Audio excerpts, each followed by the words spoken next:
So we now find ourselves in the middle of July, and still we do not know who the Manchester United striker is going to be next season. Is it going to be Joshua Zirkzee? Is it going to be Rasmus Højlund? Are we going to bring someone new into the club? I don't know. All I do know is that the latest rumour is that Nicolas Jackson is Manchester United's next striker target. So today we're going to look at how good he actually is and how he would fit into the Manchester United team. And I'm pretty confident this will be one that divides the fan base. Some really think he's underrated, some think he is a horrible, horrible striker. So today we are going to be talking about the pros and cons and basically just giving my thoughts.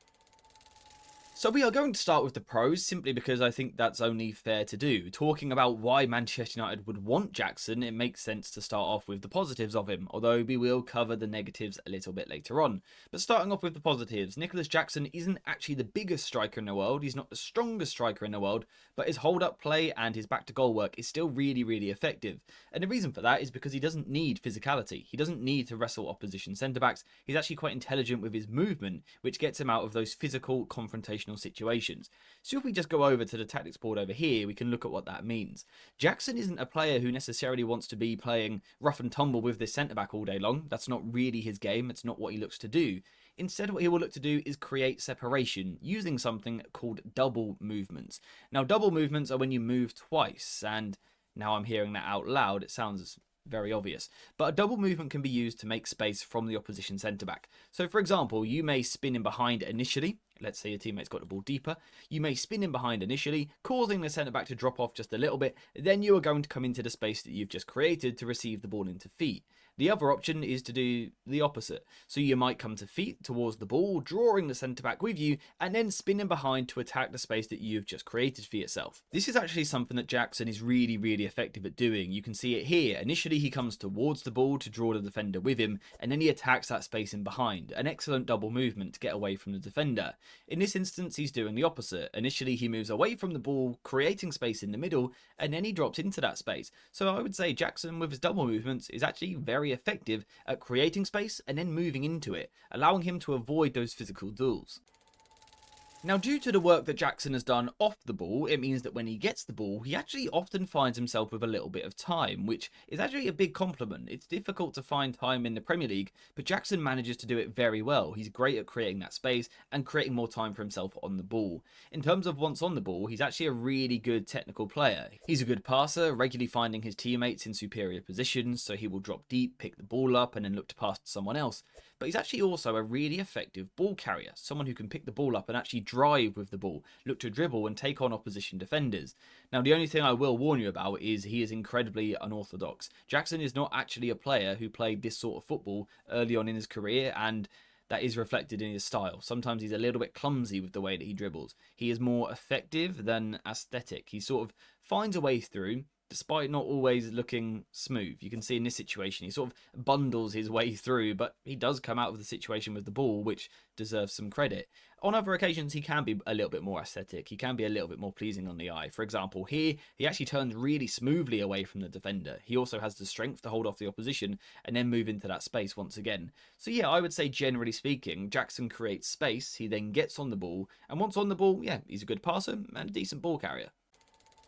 Something else that Jackson does really well is he goes away from the ball. So rather than always coming towards the ball to get the ball into feet, to pass or to dribble, sometimes Jackson will go the other way and spin himself into the channels. You can see in the heat maps, he doesn't mind moving into slightly wider positions. You can also see the number of sprints that he is completing per 90 minutes last season. This is a player that regularly wants to stretch his legs and try and get in behind the opposition. It's also no coincidence that Jackson received up there with the most through balls in the Premier League last season, again showing that willingness to run in behind. And in terms of that working at Manchester United, it could make a little bit of sense. We know that Ruben Amoriim has favoured channel runs pretty much since the dawn of time from his strikers. He always likes his strikers to move into the channels. If, for example, we had Jackson up front and Cunha in the left 10, that could work quite nicely. So Cunha could drop a little bit deeper towards the ball like this, drawing the attention of the centre-back, at which point Jackson could spin himself into these areas here. Now, once in the channels, Jackson isn't a dribbler. He's not someone who's going to pick the ball up, isolate a defender and cook them. That's not really his game. It's not what he looks to do. He's not a 1-versus-1 specialist in these situations. Again, he's a relatively effective ball carrier. He's pretty strong with his ball carrying. but he's not a dribbler. What he tends to do instead is sort of hold the ball up. You can see it in this situation here. He gets himself into the channel and sort of operates as an outlet, protecting the ball, using his upper body to keep the opposition away. And what that does is it essentially buys the rest of his team time to actually get up and join him. So in that sense, Jackson is a pretty effective outlet. Now, don't worry, for those of you that are a little bit concerned about this deal, I will be talking about the negatives in just a couple of moments. But first of all, I do just want to finish off with one positive. And that is the fact that whilst Jackson may be unorthodox, he may be not the most aesthetic player you've ever seen, he is effective. He is effective. He's involved in goal-scoring situations. He creates chances for himself, and he also creates chances for others. Some of that is because of his technical quality, his ability to look after the ball, but again because of his movement in the final third. Generally speaking, over the past few seasons for Chelsea, he's found himself in good positions, and actually scored a pretty good number of goals. In terms of expected goals and assists per 90 minutes, he's much better than what we've currently got. In fact, last season, he actually had more expected goal contributions than Xerxes and Rasmus Højlund combined. Now, of course, we have to consider the fact that he was playing in a better team. You know, Chelsea were better than United last season. But we can still see that Jackson is someone that is simply involved. He's there. He's always in the action. He creates space for himself, for his teammates. And so far, it looks pretty good. Right, so we've spoken about the good stuff. Now it's time to talk about the negatives. And there's one I want to focus on more than any other, and that is his finishing. So Jackson's a complete striker. He can control the ball well, link with others, go into the channels, spread defenses, whatever. He's not very good at scoring, and he's actually just bad at shooting. His ball striking is so inconsistent. His technique just isn't very good, particularly on his weak foot. He regularly scuffs the ball wide of the post. His finishing just isn't good, and one of the problems I think is that he just takes too long. We can see the top 5 scoring strikers in the Premier League last season. This is how long they took on average to get their shots off. If we now look at Nicolas Jackson, he's taking a lot longer, and in the Premier League, you just don't get that amount of time. You know, he's not an instinctive finisher in the final third. He takes too long to try and sort his feet out. By the way, I will leave a link to the website that I used for those stats because it's really interesting. It's something a little bit different, so I will leave a link in the description. But yeah, you can see that Jackson he's just taken too long. He's not an instinctive finisher. He's not a natural. He's not a poacher. He's not an Erling Haaland who can kind of thrive off of having relatively few touches in a game, but when his moment comes, he's going to take it. That's Haaland. It's not Jackson. He's not a proven goal scorer. He's missed a lot of chances over the past few seasons, sort of been clowned by Chelsea fans. So in terms of this signing, it really depends what you want in your striker in terms of whether or not this works.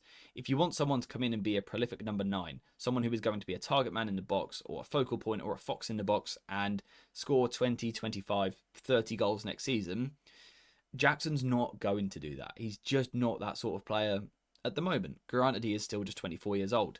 If you're looking instead for someone who can facilitate a bit more and link with others, a bit like Joshua Xerxes does, but with the added threat of running into the channels and carrying the ball as well, Jackson could be your man. I think it could potentially work alongside players like Cunha and Mbumo if we sign him, because those two could take up some of the goal-scoring burden. You know, if Jackson is expected to be the top goal scorer at a club, I think it's a problem. But if he's someone who shares the goals amongst the front 3, which United might be able to do next season, then suddenly it seems a little bit more plausible when I start to understand why Manchester United might want him. He's far from the perfect fit. I don't think it is an absolute dream scenario, but as a market opportunity, with strikers sort of disappearing left, right and centre, Jackson to Manchester United kind of makes sense.